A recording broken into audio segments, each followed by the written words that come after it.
مشتاق صاحب بولے، ارے میاں تم جہاں بیٹھے ہو یہاں تمہاری ہوا کو بھی کوئی نہیں چھو سکے گا۔ میرے ہوتے ہوئے تمہیں فکر کرنے کی ضرورت نہیں، میں تو آج ہی تمہیں کولکتہ روانہ کر دوں، مگر حاجی فرید صاحب کو وقت دینا چاہتا ہوں۔ انہوں نے کہا ہے تو انہیں تم لوگوں کے بھارت سے نکالنے کا کوئی بندوبست کر لینے دو۔ میں انشاءاللہ پرسوں دوبارہ حاجی فرید صاحب کو فون کروں گا۔ اگر انہوں نے اشارہ دیا تو تم فوراً کولکتہ روانہ ہو جاؤ گے۔ میری حالت یہ ہو گئی تھی کہ ایک مصیبت دور ہوتی تھی تو دوسری مصیبت سر اٹھا لیتی تھی، ایک پریشانی سے نجات ملتی تھی تو دوسری پریشانی شروع ہو جاتی تھی۔ مشتاق علی صاحب کی مرضی کے خلاف میں کوئی قدم نہیں اٹھانا چاہتا تھا۔ میں از خود کوئی قدم اٹھانے کی پوزیشن میں نہیں تھا۔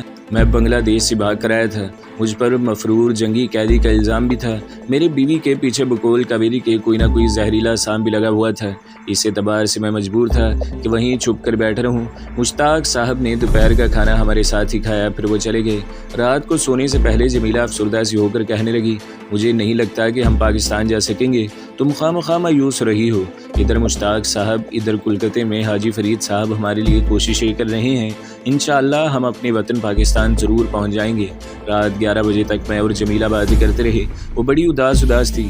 میرے بہلانے پر بھی اس کی اداسی دور نہ ہوئی۔ بار بار گہرے سانس لیتی اور بند دروازے کی طرف یوں دیکھتی جیسے کسی نے باہر سے اسے آواز دی ہو۔ میں اندر ہی اندر اس کی اس کیفیت کو دیکھ کر کافی پریشان تھا، مگر میں سوائے اس کا دل بہلانے اور صبر کرنے کی اور کچھ نہیں کر سکتا تھا۔ اس کے بعد میں نے موم بتی بجھا دی اور ہم اپنے اپنے پلنگ پر لحاف اوڑھ کر لیٹ گئے۔ مجھے جمیلہ کی کبھی کبھی زور سے سانس لینے کی آواز آتی تو میں لحاف کے اندر آنکھیں کھول کر کسی گہری سوچ میں گم ہو جاتا۔ کسی وقت اس کے سانس کی آواز مجھے ایسے لگتی جیسے کسی سانپ کی پھنکار ہو۔ میں آنکھیں بند کر لیتا اور خدا کے حضور دعا کرتا کہ اے پاک پروردگار، تو میری بیوی کو اپنی حفاظت میں رکھنا، تو بخشنہار ہے، ہماری گناہ معاف کر دینا۔ مجھے نیند آ گئی، میں سو گیا۔ رات کو کسی وقت مجھے پیاس محسوس ہوئی۔ میں لحاف ہٹا کر اٹھا۔ کمرے میں بتی نہیں جل رہی تھی۔ میں نے ٹیبل لیمپ روشن کیا۔ جمیلہ اپنی پلنگ پر نہیں تھی۔ کمرے کا دروازہ بند تھا۔ غسل خانے کا بھی دروازہ بند تھا۔ میں نے خیال کیا وہ غسل خانے میں گئی ہوگی۔ پلنگ کے پاس ہی تپائی پر پانی کی بوتل اور گلاس پڑا تھا۔ میں نے اس میں سے پانی نکال کر پیا اور بوتل بند کرتے ہوئے غسل خانے کی طرف دیکھا۔ غسل خانے میں خاموشی تھی۔ میں اٹھ کر دروازے کے پاس گیا اور جمیلہ کو آواز دی۔ اندر سے کوئی جواب نہ آیا۔ میں نے دروازہ کھول دیا۔ غسل خانہ خالی تھا۔ میں نے کمرے کے دروازے کی طرف دیکھا۔ کمرے کی چٹخنی کھلی ہوئی تھی۔ اس کا مطلب تھا کہ جمیلہ کمرے سے باہر کہیں گئی تھی، مگر وہ اتنی سردی میں رات گئے باہر کیا کرنے جا سکتی تھی؟ میں کمرے سے باہر چلا گیا۔ کمرے کا دروازہ مکان کے پہلو والے چھوٹے سے برآمدے میں کھلتا تھا۔ برآمدے میں بلب روشن تھا۔ برآمدہ بھی خالی پڑا تھا۔ اب تو میں پریشان ہو گیا تھا۔ یا اللہ خیر، یہ عورت کہاں چلی گئی ہے؟ میں برآمدے سے نکل کر چھوٹے صحن میں ادھر ادھر دیکھنے لگا۔ پھر مکان کے صدر دروازے کی کنڈی کھول کر باہر جھانک کر دیکھا۔ باہر سردی میں ہو کا عالم تھا۔ میں مکان سے باہر نکل کر ادھر ادھر اندھیرے میں آنکھیں پھاڑ پھاڑ کر دیکھنے لگا۔ اتنے میں ایک طرف سے ایک انسانی سایہ مجھے اپنی طرف بڑھتا دکھائی دیا۔ میں وہیں بت بن کر کھڑا رہا۔ یہ جمیلہ ہی تھی۔ میں نے حیران ہو کر پوچھا، جمیلہ تم کہاں چلی گئی تھی؟ اس نے سرد آب بھر کر کہا۔ کمرے میں دل بہت گھبرانے لگا تھا، بس باہر تازہ ہوا میں ٹہلنے کے لیے نکل آئی تھی۔ تمہیں اس لیے نہ جگایا کہ تمہاری نیند خراب ہوگی؟ میں نے اس کے شانے پر ہاتھ رکھ دیا۔ تم نے تو میری جان ہی نکال دی تھی۔ خدا کے لیے آئندہ ایسی حرکت نہ کرنا۔ اگر باہر ٹہلنے کو دل کرے تو مجھے جگا لینا۔ آؤ۔ جمیلہ کے شانے گرم تھے، حالانکہ باہر بڑی سردی تھی اور اوس بھی گر رہی تھی۔ وہ خاموشی سے سر جھکائے میرے ساتھ چلتی مکان کے اندر آ گئی۔ مجھے سخت سردی لگ رہی تھی، مگر جمیلہ بغیر سویٹر کوٹ کے باہر نکل گئی تھی اور اسے بالکل سردی نہیں لگ رہی تھی۔ میں نے کہا، باہر نکلتے وقت کوٹ پہن لینا تھا، باہر کتنی سردی ہے۔ جمیلہ نے آہستہ سے کہا اور بیڈ روم میں آ کر اپنی پلنگ پر لیٹ گئی۔ میں نے لحاف اس کے اوپر کر دیا۔ اس نے کمزور سی آواز میں کہا، مجھے نیند آ رہی ہے، تم بھی سو جاؤ۔ مگر میری نیند اڑ چکی تھی۔ باقی کی ساری رات میں نے لحاف کے اندر لیٹے جاگ کر گزار دی۔ بار بار یہی خیال آتا رہا کہ جمیلہ کہاں گئی تھی۔ دل یہی کہتا کہ وہ ضرور ناگن کی مڑی والے کھنڈر میں گئی ہوگی۔ اس کے بعد جمیلہ کے زور زور سے سانس لینے کی آواز بالکل نہیں آئی تھی۔ میں نے لحاف سے منہ نکال کر اس کے پلنگ کی طرف دیکھا۔ میں نے ٹیبل لیمپ بجھا دیا۔ کمرے کے روشن دان میں سے پچھلے پہر پو پھٹنے کی ہلکی ہلکی روشنی اندر آ رہی تھی۔ جمیلہ لحاف اوڑھے گہری نیند سو رہی تھی۔ ایک بار مجھے اس کے ہلکے ہلکے خراٹے لینے کی آواز بھی آئی۔ جب وہ گہری نیند میں ہوتی تھی تو ہلکے ہلکے خراٹے لیتی تھی۔ اس نے کبھی دوسروں کو جگا دینے والے خراٹے نہیں لیے تھے۔ میرا دل اس کی محبت سے لبریز ہو گیا۔ میری آنکھوں میں آنسو آ گئے کہ میری وجہ سے یہ اتنی بڑی مصیبت میں گرفتار ہو گئی ہے۔ نہ میں اسے بیاہ کر کے ڈھاکے لات، نہ اسے یہ مصیبت کے دن دیکھنے پڑتے۔ روشن دان میں سفیدہ صبح نمودار ہونے لگا تو میں بستر چھوڑ کر اٹھ بیٹھا، دل میں کلمہ شریف پڑھ کر چہرے پر دونوں ہاتھ پھیرے، کرسی پر پڑی ہوئی گرم چادر جسم کے گرد لپیٹی، دبے پاؤں چلتا دروازے کے پاس آ گیا، کنڈی کھولی اور باہر نکل گیا۔ مکان سے باہر آ کر میں پچھواڑے والے میدان میں آ گیا اور دور سے اس منحوس کھنڈر کو دیکھنے لگا جس کے بارے میں طرح طرح کی کہانیاں مشہور تھیں اور جس کے بارے میں مجھے شبہ تھا کہ جمیلہ رات کو اسی کھنڈر میں گئی تھی۔ وہ وہاں کیا کرنے گئی تھی یہ مجھے معلوم نہیں تھا، لیکن اتنا مجھے یقین تھا کہ وہ اسی کھنڈر میں رات کو گئی تھی۔ میں آہستہ آہستہ سیر کرنے کے انداز میں منحوس کھنڈر کی طرف چل پڑا۔ میں اس کھنڈر کو دیکھنا چاہتا تھا کہ اس میں کون سی پراسرار بات ہے۔ سورج طلوع ہو چکا تھا اور کھنڈر کے گنبد پر سورج کی اولین سنہری کرنیں پڑ رہی تھیں۔ ایک گدھ گنبد کے اوپر سر جھکائے بیٹھا تھا۔ میں کھنڈر کے قریب گیا تو وہ گدھ پھر پڑاتا ہوا اڑ گیا۔ کھنڈر کا گنبد ہندوؤں کے مندر کے انداز کا تھا، وہ ایک طرف سے منہدم ہو چکا تھا، دیواروں کا بھی گارا چونا جگہ جگہ سے اکھڑا ہوا تھا، فرش پر مٹی ہی مٹی تھی۔ میں ایک شکستہ دیوار کے پاس کھڑے ہو کر جائزہ لینے لگا، مجھے وہاں کوئی پراسرار یا خاص بات نظر نہیں آئی۔ میں نیچے اتر کر کھنڈر کی دوسری طرف گیا، یہاں دیوار کے ساتھ سرکنڈے اگے ہوئے تھے۔ ایک جگہ مجھے دیوار میں شگاف سا دکھائی دیا، آگے بڑھ کر دیکھا تو شگاف کی دوسری طرف دھوپ اندھیرا تھا۔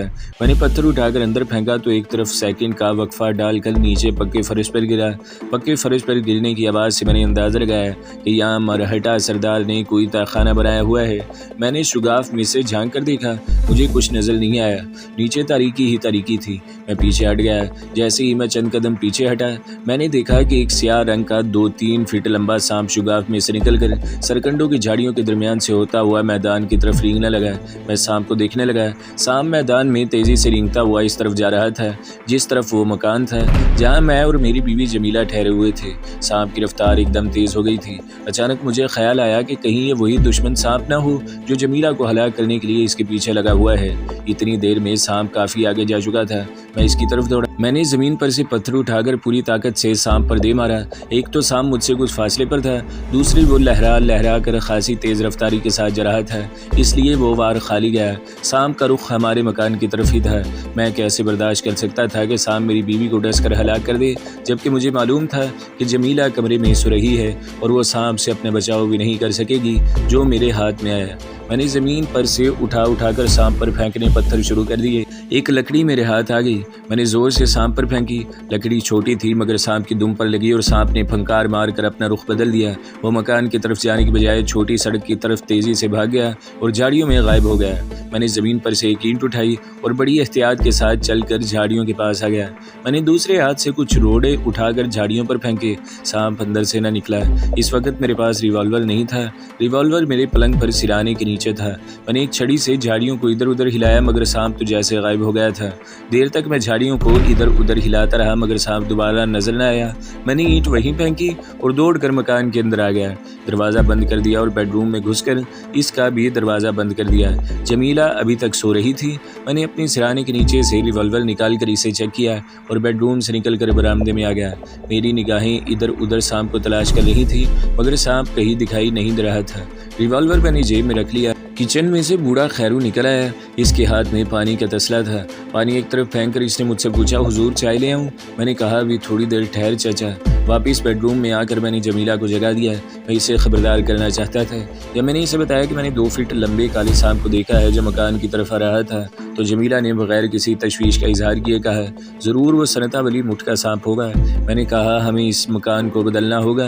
میں نے سانپ کو مارنے کی بہت کوشش کی مگر وہ کہیں غائب ہو گیا۔ جمیلہ نے بالوں کو پیچھے باندھتے ہوئے بڑے اطمینان سے کہا، مکان کو بدلنے سے کیا ہوگا؟ میں جس مکان میں جاؤں گی سانپ میری بو سونگھتا ہوا اسی مکان میں آ جائے گا۔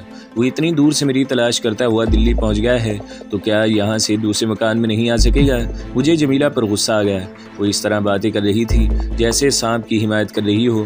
میں نے کہا تو کیا تم چاہتی ہو کہ سانپ اگر تمہیں اور مجھے ڈس کر مار ڈالے، یعنی ہم اس جگہ بیٹھے رہیں، ہم اپنا بچاؤ کے لیے کچھ نہ کریں؟ جمیلہ نے بھی مجھے غصے کی نگاہوں سے دیکھتے ہوئے کہا، کہنے لگی یہ میں نے کب کہا ہے؟ ٹھیک ہے ہم یہ مکان بدل دیتے ہیں۔ میں نے کہا نہیں، ہم آج ہی دلی شہر کو چھوڑ کر کولکتہ چلے جائیں گے۔ حاجی صاحب وہاں سے ہمیں برما رنگون کی طرف نکالنے کا ضرور انتظام کر دیں گے۔ اب مجھے ایک نئی پریشانی نے گھیر لیا تھا۔ مجھے یہی فکر لگ گیا کہ کہیں جمیلہ کا دشمن سانپ کسی طرف سے مکان کے اندر نہ گھس آئے۔ کسی وقت یہ سوچ کر کچھ تسلی سی بھی ہوتی کہ ہو سکتا ہے وہ جمیلہ کا دشمن سانپ نہ ہو، کوئی عام سانپ ہو اور ہمارے مکان میں جانے کے بجائے وہ کسی دوسری طرف جا رہا ہو۔ میرے پاس کوئی ثبوت نہیں تھا کہ کالا سانپ جمیلہ کو ڈسنے جا رہا تھا، سوائے اس کے کہ سانپ کا رخ ہمارے مکان کی طرف تھا، لیکن یہ اتفاق کی بات بھی ہو سکتی تھی کہ سانپ میدان عبور کر رہا تھا، اس کا رخ ہمارے مکان کی طرف بھی ہو سکتا تھا۔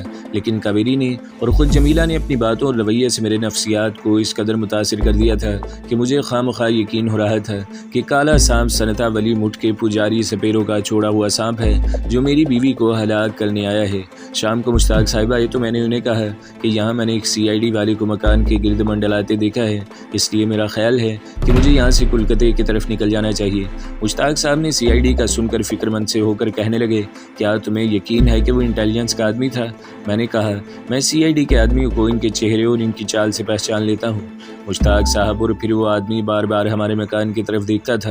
میں نہیں چاہتا کہ میرے ساتھ آپ بھی کس مصیبت میں پھنس جائیں، اسی لیے ہمیں اس وقت ریلوے اسٹیشن پہنچا دے، وہاں سے ہم کلکتے جانے والی کوئی نہ کوئی گاڑی پکڑ لیں گے۔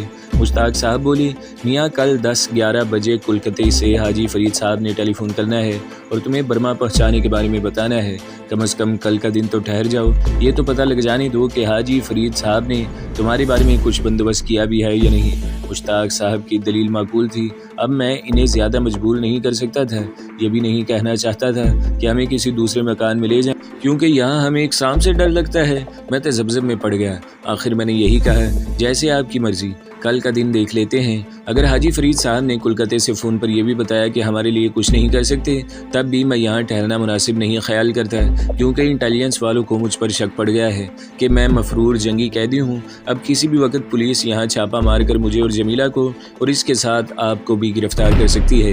مشتاق صاحب نے آہستہ سے کہا، ٹھیک ہے، ایسی صورت میں میں تم دونوں کو اپنے رائے سینا کے علاقے والے کوارٹر میں لے چلوں گا، صرف آج کی رات تم یہاں رکے رہو، اس کے سوا کوئی چارہ نہیں ہے۔ مشتاق صاحب سے میں نے جو باتیں کی تھی ان کے بارے میں جمیلہ کو میں نے کچھ نہ بتایا۔ میں اس خیال سے پریشان تھا کہ سانپ کسی طرف سے مکان میں داخل ہو کر جمیلہ پر حملہ نہ کر دے، مگر میں نے محسوس کیا کہ جمیلہ کو اس کی ذرا سی بھی فکر یا تشویش نہیں تھی۔ ایک بار جب میں نے اس سے سانپ کے سلسلے میں اپنی پریشانی کا اظہار کیا تو اس نے بڑے آرام سے کہا، سانپ آتا ہے تو اسے آنے دو، وہ تمہیں کچھ نہیں کہے گا۔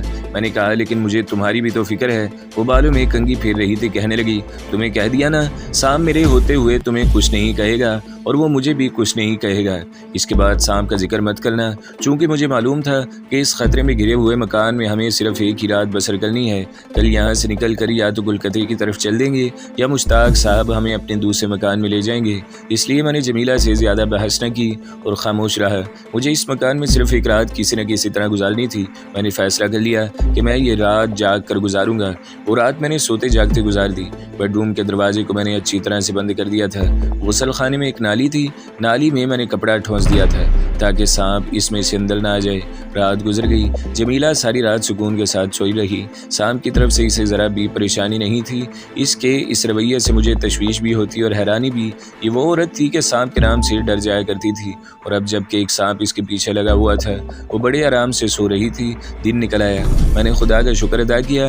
باہر آ کر دیکھا سانپ مجھے کہیں نظر نہ آیا۔ مجھے اب یقین سا ہو گیا کہ جس سانپ کو میں نے کل ناگن والی مڑی کی جھاڑیوں سے نکلتے دیکھا تھا وہ کوئی عام سانپ تھا، جمیلہ کے پیچھے لگا ہوا سانپ نہیں تھا۔ شام سے پہلے میں دلی سے نکل جانے کا فیصلہ کر چکا تھا، لیکن مشتاق صاحب نے آ کر بتایا کہ حاجی فرید صاحب کے چھوٹے بھائی کا کلکتے سے فون آیا ہے کہ حاجی صاحب بازار گئے ہوئے ہیں اور کہہ گئے ہیں کہ جب تک میں نہ کہوں کرم داد کو کلکتے نہ بھیجا جائے۔ میں مایوس سا ہو گیا۔ مشتاق صاحب نے کہا، بھائی حاجی صاحب تمہارے لیے ہی تگ و دو کر رہے ہیں، جب تک وہ تمہارے کام میں لگے ہوئے ہیں تو بہتر یہی ہے کہ تم ابھی یہیں ٹھہرے رہو۔ اگر تمہیں انٹیلیجنس والوں سے خطرہ ہے تو میں کل صبح تمہیں اپنے رائے سینا والے کوارٹر میں لے چلوں گا، لیکن میں تمہیں ان حالات میں کلکتے جانے کا مشورہ نہیں دوں گا جبکہ حاجی فرید صاحب بھی وہاں نہیں ہیں۔ میں نے کہا، میں آپ کے مشورے پر ہی عمل کروں گا، لیکن اس مکان سے میں آج سے چلے جانا چاہتا ہوں۔ مشتاق صاحب نے بتایا کہ رائے سینا والے کوارٹر میں ان کا ایک باہر سے آیا ہوا مہمان ٹھہرا ہوا ہے، وہ کل صبح کی گاڑی سے جبل پور جا رہا ہے،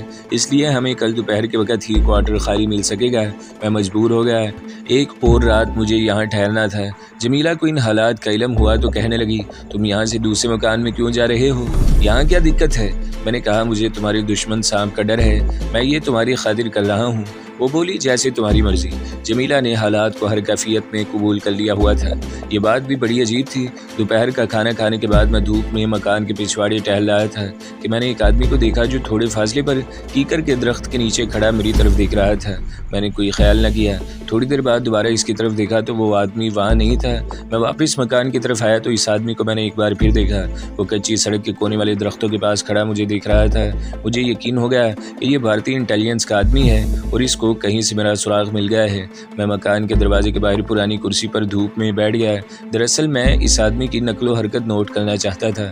وہ مشکوک آدمی درختوں میں کہیں گم ہو گیا۔ میں کمرے میں آ کر سوچنے لگا کہ اگر یہ واقعی انٹیلیجنس والوں کا آدمی ہے تو ہمارا یہاں رہنا خطرے سے خالی نہیں، لیکن میں جمیلہ کو لے کر خود کسی طرف نہیں جا سکتا تھا۔ مشتاق صاحب نے مجھے سختی سے ادھر ادھر جانے سے منع کر رکھا تھا۔ جمیلہ سنگار میز کے سامنے بیٹھی بال ٹھیک کر رہی تھی۔ میں نے اس سے CID والے آدمی کی کوئی بات نہ کی۔ مشتاق صاحب بھی آ گئے۔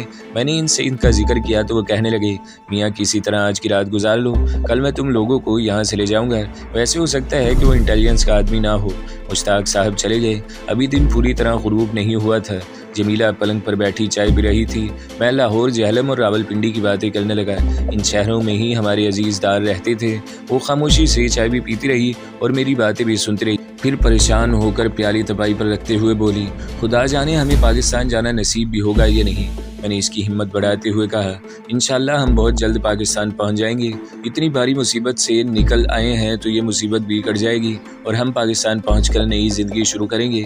اس روز بڑی سردی تھی، آسمان پر بادل تھے اور قہر سا چھایا ہوا تھا۔ ابھی شام نہیں ہوئی تھی۔ میں اور جمیلہ چھوٹے سے ڈرائنگ روم میں بیٹھے تھے۔ بجلی کا ہیٹر لگا ہوا تھا۔ میری عادت تھی کہ رات کو ریوالور میں سرانے کے نیچے رکھ کر سوتا تھا اور دن کے وقت اسے اپنی گرم جیکٹ کی جیب میں رکھتا تھا۔ جمیلہ کو میرے ریوالور کا علم تھا۔ مشتاق صاحب کو میں نے ریوالور کے بارے میں نہیں بتایا تھا، اس خیال سے کہ وہ مجھ سے یہ لے لیں گے کیونکہ وہ بغیر لائسنس کے تھا۔ ملازم چچا خیردین کچن میں رات کے لیے کھانا تیار کر رہا تھا۔ سردی اور قہر کی وجہ سے باہر خاموشی چھائی ہوئی تھی۔ کسی وقت دور سڑک پر سے کسی لاری یا اسکوٹر کے گزرنے کی آواز آ جاتی تھی۔ میں پاکستان کے بارے میں گفتگو کر رہا تھا کہ اتنے میں دروازے پر کسی نے دستک دی۔ میں نے جمیلہ کی طرف اور اس نے میری طرف دیکھا۔ یہ کوئی اجنبی ہی ہو سکتا تھا کہ مکان کے باہر والے دروازے پر گھنٹی کا بٹن بھی لگا ہوا ہے۔ میں نے جمیلہ سے کہا، تم بیڈ روم میں چلی جاؤ، میں دیکھتا ہوں کون ہے۔ وہ اٹھ کر کمرے سے نکل گئی۔ میں دروازہ کھول کر باہر آیا تو دیکھا کہ ایک لمبے قد کا بھاری بھرکم آدمی کھڑا ہے۔ کہنے لگا، مجھے مشتاق صاحب نے بھیجا ہے، آپ کے لیے ایک ضروری پیغام ہے، کیا میں اندر آ سکتا ہوں؟ مشتاق صاحب کا نام سن کر میں نے اسے اندر بلا لیا۔ اندر آ کر اس نے کمرے کا جائزہ لیا اور بولا، آپ نے کمرہ خوب گرم کر رکھا ہے، کیا آپ یہاں اکیلے رہتے ہیں؟ میرا ماتھا ٹھنکا۔ مشتاق صاحب کا بھیجا وہ آدمی اس قسم کے سوال نہیں کر سکتا ہے۔ میں نے کرسی پر بیٹھتے ہوئے کہا، جی ہاں میں یہاں اکیلا رہتا ہوں۔ آپ بتائیں مشتاق صاحب نے کیا پیغام بھجوایا ہے؟ وہ آدمی ابھی تک بند دروازے کے آگے ہی کھڑا تھا۔ اس نے مجھ پر ایک گہری نگاہ ڈالی اور بڑے اعتماد لہجے میں کہا، بات یہ ہے کہ ہمیں تمہارے بارے میں ایک بات کا علم ہو چکا ہے، تم پاک فوج کے افسر ہو اور جنگی قیدیوں کی ٹرین سے فرار ہوئے ہو۔ میں ملٹری انٹیلیجنس کا آدمی ہوں اور تمہیں گرفتار کرنے آیا ہوں۔ ایک بار تو مجھے کمرہ گھومتا ہوا محسوس ہوا، مگر فوراً ہی میں نے اپنے آپ کو سنبھال لیا۔ میں نے بڑے اعتماد سے کہا، تمہیں غلط فہمی ہوئی ہے، میں پاکستان آرمی کا آفیسر نہیں ہوں اور نہ ہی میں کوئی مفرور قیدی ہوں۔ مسلمان ضرور ہوں، بھوپال میں میری منیاری کی دکان ہے، دلی مال خریدنے آیا ہوں اور مشتاق صاحب کے پاس ٹھہرا ہوا ہوں۔ میرا کسی پاکستان آرمی سے کوئی تعلق نہیں۔ اس آدمی نے بڑے آرام سے کوٹ میں سے ہاتھ باہر نکالا تو اس کے ہاتھ میں مجھے پستول نظر آیا۔ کہنے لگا، زیادہ چالاک بننے کی کوشش نہ کرو، ہماری انٹیلیجنس نے ہمیں تمہاری فل رپورٹ دے دی ہے، تمہارے لیے یہی بہتر ہے کہ چپ چاپ میرے آگے لگ کر باہر آ جاؤ۔ اگر تم نے اپنی صفائی میں کچھ کہنا ہے تو فوجی کوارٹر گارڈ میں ہمارے افسروں کے آگے کہنا، چلو باہر نکلو۔ جمیلہ نے یہ بے وقوفی کی کہ جیسے اس نے کمرے میں باتوں کی آواز سنی تو دروازہ کھول کر کمرے میں آ گئی۔ انٹیلیجنس کے آدمی نے جمیلہ کی طرف دیکھا اور بولا، بہت خوب، تمہارے ساتھ ایک عورت بھی ہے، یہ بھی ہمارے ساتھ جائے گی۔ اس نے پستول کی نالی کا رخ جمیلہ کی طرف کر کے کہا، تم بھی آ جاؤ۔ یہ بڑی نازک گھڑی تھی، زیادہ سوچنے کا وقت نہیں تھا۔ مجھے جو کچھ کرنا تھا 1-2 سیکنڈ کے اندر ہی کرنا تھا۔ اگر ہم دونوں اس آدمی کے ساتھ چلے جاتے تو یہ نہ صرف میری اور جمیلہ کی اذیت ناک موت تھی بلکہ ہمارے محسن مشتاق صاحب کا بھی مستقبل تباہ ہو سکتا تھا۔ بھرا ہوا ریوالور میری جیکٹ کی جیب میں تھا، میں اس کا سیفٹی کیج ہر وقت کھول کر رکھتا تھا۔ میں کوئی اناڑی سویلین نہیں تھا،